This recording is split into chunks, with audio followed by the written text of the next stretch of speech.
everybody. Sorry for the delay in the video. It's been lots of traveling and public speaking, which I'm not good at the public speaking part, better at the traveling. So welcome to, well, we're in the middle of, not in the middle, we're the second day of week 7, technically, information needs, which I just find information needs really interesting. And you have a great article to read this week from Elfreda Chapman, who's kind of a big deal in LIS.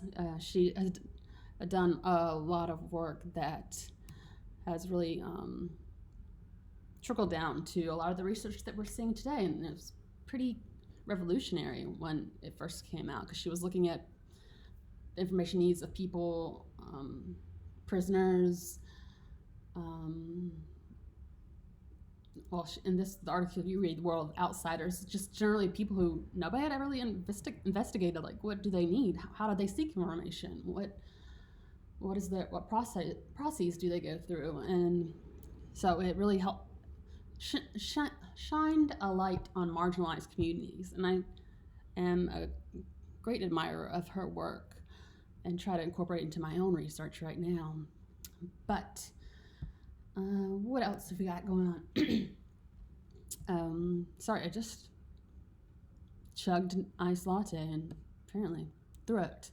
Okay, so let's pick up where we left off. Upcoming assignment. Thank you for submitting your careers in LIS assignment. I'm actually grading them, in the middle of grading them right now. I was working on it just a little while ago, so I should have those to you tomorrow, hopefully.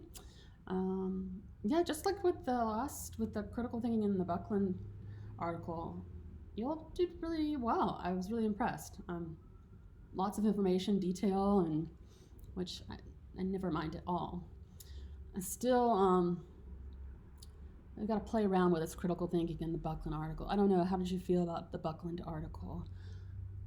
Or maybe the assignment needs to be changed. I'm open to feedback, constructive criticism. I think the Buckland article it is dated, that's the thing, but it is kind of, it also makes you think a lot, especially if you're new to the field, or maybe I should have something newer. I'll play around with it in my mind for the rest of the semester. But upcoming on the 24th is your issues paper, thesis outline, and references. So this one's shouldn't be that much of a problem. You have a thesis statement, 2 to 3 sentences. Within Canvas, in our course site, you'll see how to write a thesis statement if you don't know how to. There's a couple of links that direct you to places that will help you organize your thesis statement, because it can be a little challenging at first. And then include an outline for what you want your paper to look like, and a list of 20 resources and articles that you plan to use for the essay. Remember, two of them need to be scholarly. More than 2 can be scholarly if you would like. Use as many scholarly articles as you would like. I know if you haven't an undergrad, or if you just haven't read a lot of scholarly articles in a while, they can be a little daunting. There's some articles, I read a lot of them just because I write them, so I also have to read them to catch up with the literature, but they can be a little daunting. It's academics write in this very specific way, we're kind of conditioned to, that makes things that should be less challenging to understand, all of a sudden very difficult. Amy Lou makes an appearance. Hi, Amy Lou. But if you have trouble reading an article, I have trouble reading articles. There's some I still have to read 2 or 3 times before I'm like, what are they talking about? Especially when they talk about critical theory. That's a whole other animal. Okay, we're gonna do this. Oh, let's see. For the group project, I'm always, for some reason, this sneaks up on me. I'm going to extend the deadline. I haven't decided how long, just so to give you all some more time. What I'll do, in the past, I've given students the option of choosing their own groups or having me pick the group, and overwhelmingly people don't want me to pick the groups. So I will place you into groups, probably cats. Probably about 4 or 5 people per group, I'm thinking, maybe 4. And for the group project, it is it's just a collection. And if you look in this week's module, you'll see several examples, or a number of examples of previous student groups, their collections. So you can go a couple ways. You can do a website. I have seen some really great websites, or you can do like a PowerPoint presentation. But remember, if you choose to do the presentation, that one will require you to do like a 10 to 15 minute actual presentation. So just presenting your resources to me verbally. So nothing too major really. It's just like giving a presentation in class. You can have one person record the whole presentation, or you can split up into different sections for each of the people in the group. But it's pretty diverse what you would like to do as far as community engagement. It's just people have gone to all sorts of directions, so it's really interesting to find out like how people view community engagement and information service. Like how does that work? What does it look like? Maybe you have something in your community that you find really interesting and that you find other communities, but there's tons of stuff out there. And you'll use 10 resources for that, and you'll present your collection in an attractive, interesting way. Again, it can be a website, PowerPoint presentation, other media presentation. I guess you could do a podcast. I don't know what else. What could you do? The world is your oyster. Have fun. And then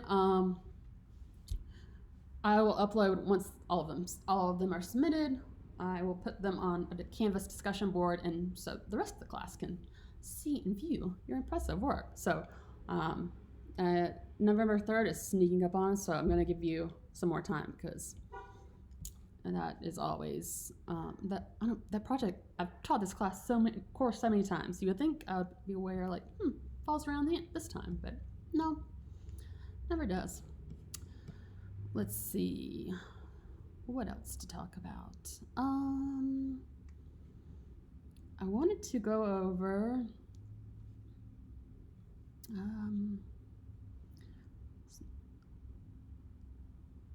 yes, I wanted to talk a little bit about I read and responded to I try to do as best I can with discussion board posts.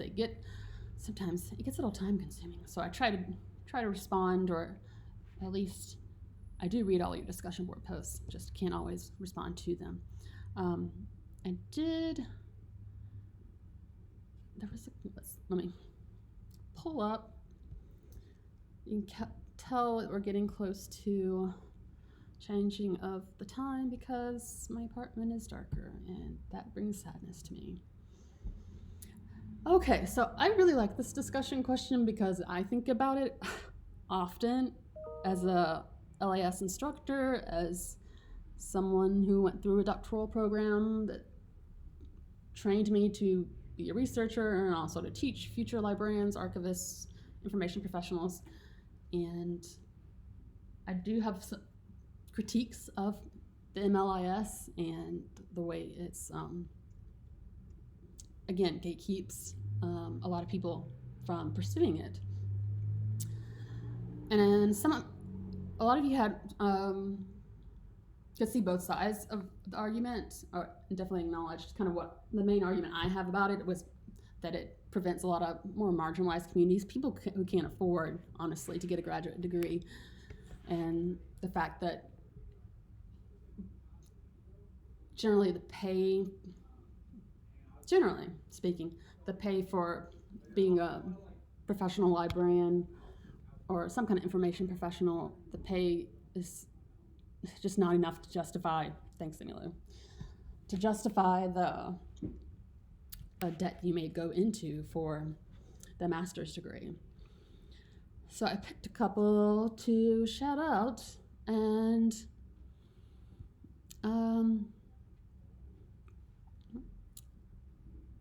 so let's see. Okay, I have Simone first. What did I did this a couple days ago, so now I'm trying to remember where I was in this.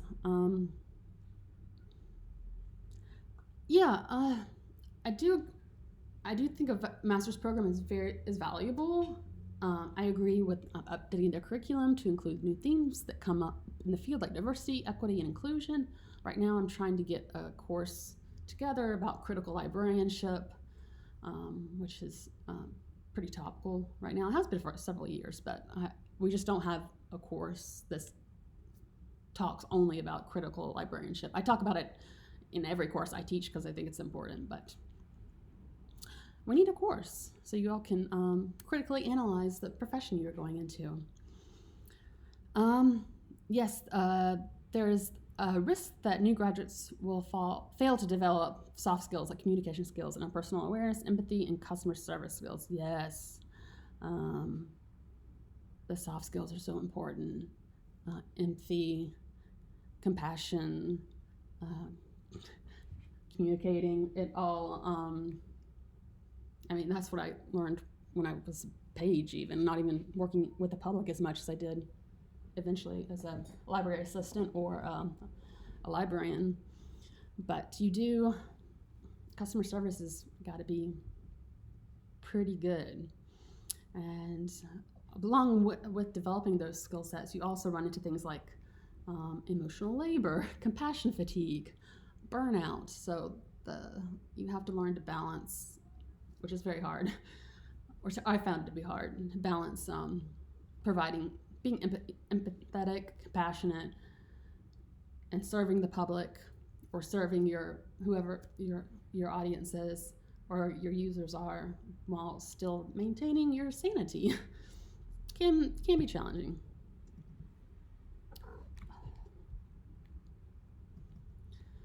Okay. Let's see. Michaela, I hope I pronounced that correctly. I'm the worst at names, apparently.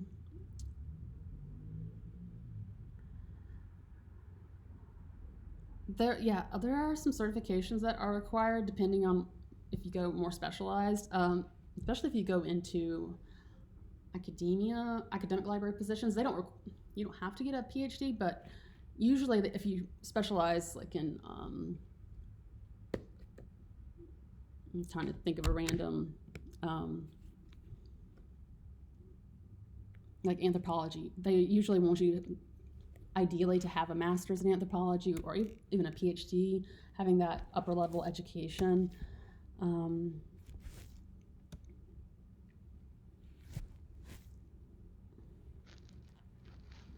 Yes, I think, and the main point I took from your post was about the conversation on the MLIS being unnecessary has more to do with overall financial restrictiveness of higher education in the U.S. than the degree not being useful.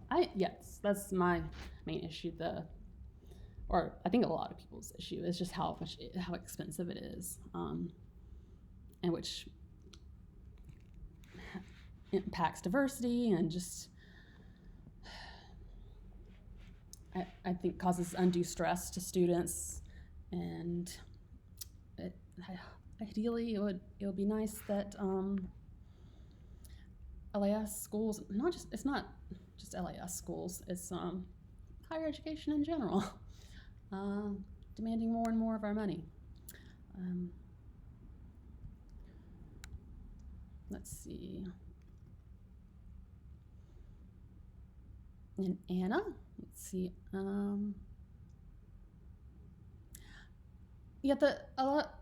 Many people who are we'll talk about the pros of the MLIS of actually getting the degree is that you learn the history, theory, like why we do the things we do, because a lot of the stuff you're gonna, or a good chunk of the stuff on the job, you're going to, or when you get your first position, you're gonna learn on the job. I mean, because libraries are all different, you're gonna have different systems, different ways to do things. You're gonna have to learn that on the job. But what might be harder, is I believe someone else pointed out that it's a little bit harder to learn some of the theory, history, like the more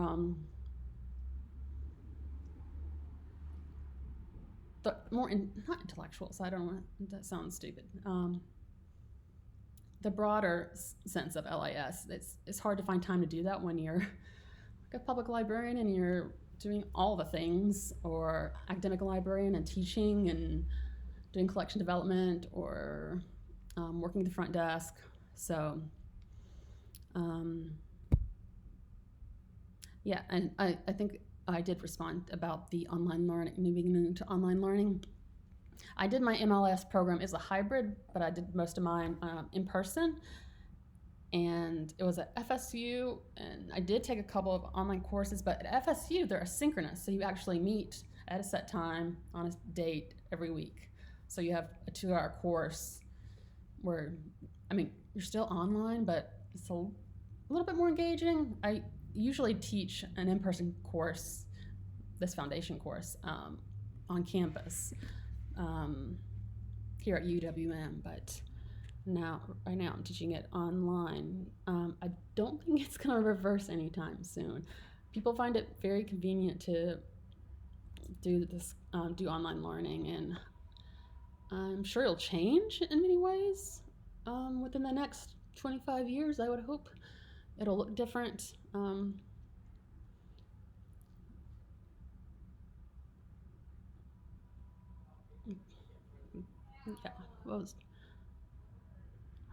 The connections you make during the degree is super important. I learned that in the PhD program, which was all in person. So I learned there's a lot about besides just learning how to be a researcher, how to be an instructor, how to be a scholar, how to do all the things in a PhD program. You also learn about the social structure of what it means to be in academia. And I'm sure that it's very similar with other degrees, especially like an MFA. There's cultural norms to different groups. So you miss out on that with sometimes, well, a lot of times with online program. Amy Lou is like all over this computer. She's behind it right now. I apologize. I hope it's not making anybody nauseous. And Gabby. Yes, accessibility to higher learning must be improved.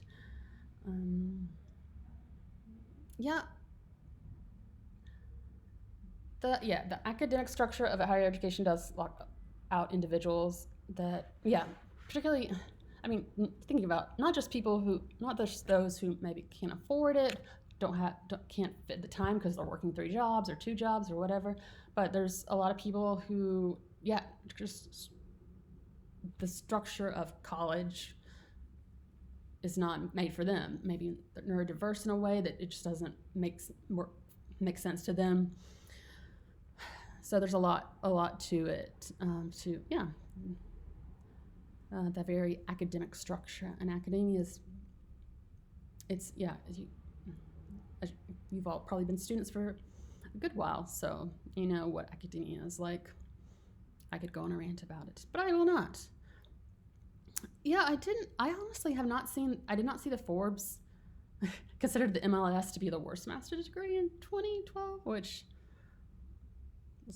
I should look it up and see why they said that, but also I don't put a lot of faith in rankings of colleges and that sort of thing, because there's a lot tied up in that doesn't really apply to like what the actual meat of the program is, or like what the actual degree is. I just think people agree. I agree completely. I see this as a lack of awareness about the MLS program.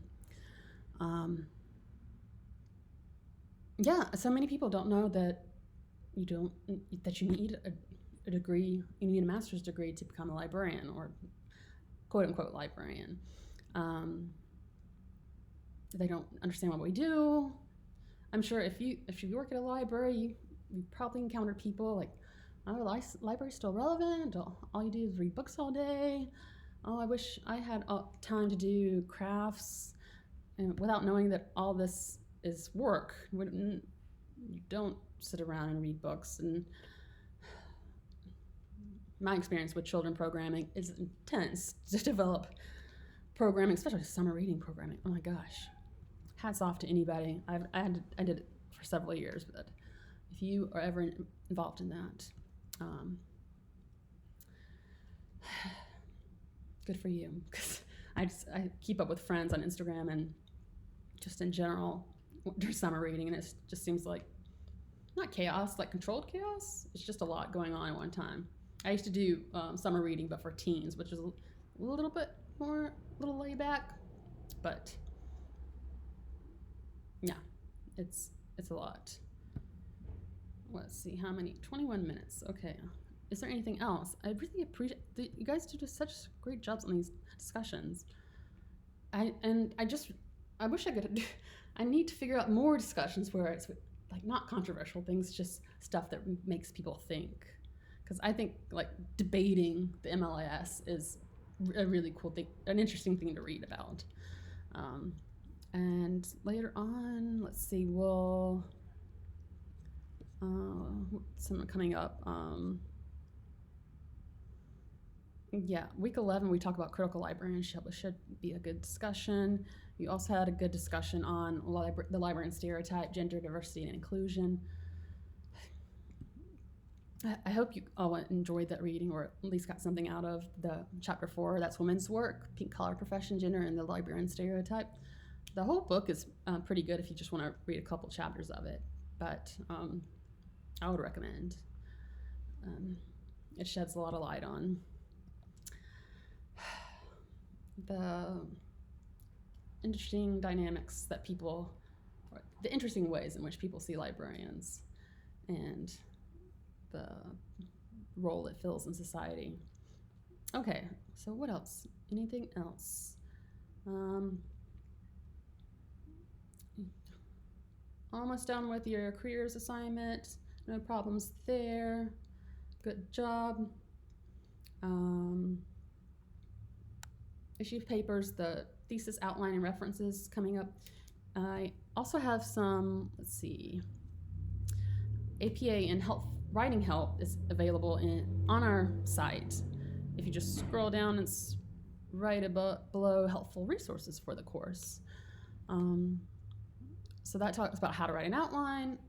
We don't need to worry about annotated bibliography anymore, but that was there. How to write it. 3 on how to write a thesis statement. But if you have any trouble, if you haven't written a paper in a long time, or it just feels very new to you, writing this is kind of more of a research paper, or that's rather lengthy. We do have the Writing Center at UWM. I'll include if you aren't anywhere nearby, which I know a lot of you aren't, you can also schedule a virtual meeting with them. And they'll go through like how to write a paper, the basics of writing a paper. Part of my job is writing a lot, so yeah, I had to learn how to write in an academic format because it has its own rules and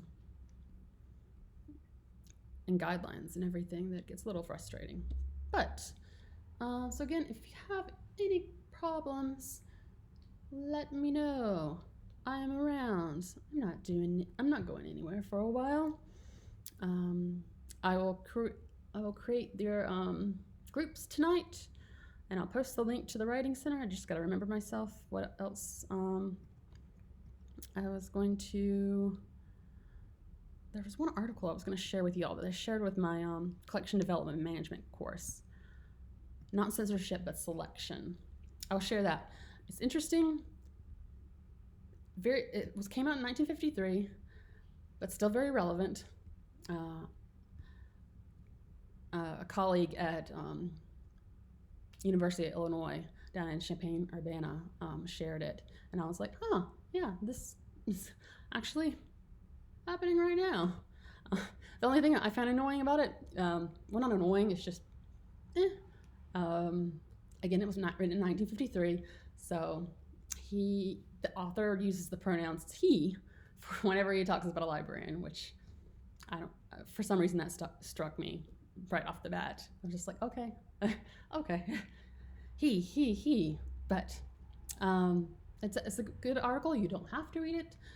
I would recommend it since we're going to talk more about censorship and collection development, but okay, talked on enough.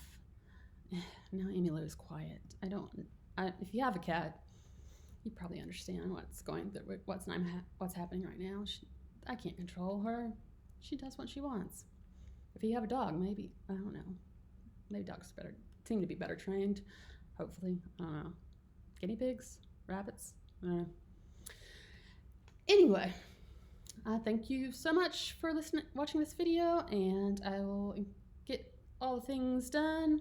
I'll get everything graded. I'm here for you if you need me. Please, if something comes up in your life, family emergency, you are going through something, depression, anxiety, life happens, and right now there's a lot going on in the world, so it's feels bleak, but there's hope. There's gotta be hope for a better day. So I will talk to you all later, and I hope you have a good rest of your week, and thanks for stopping by.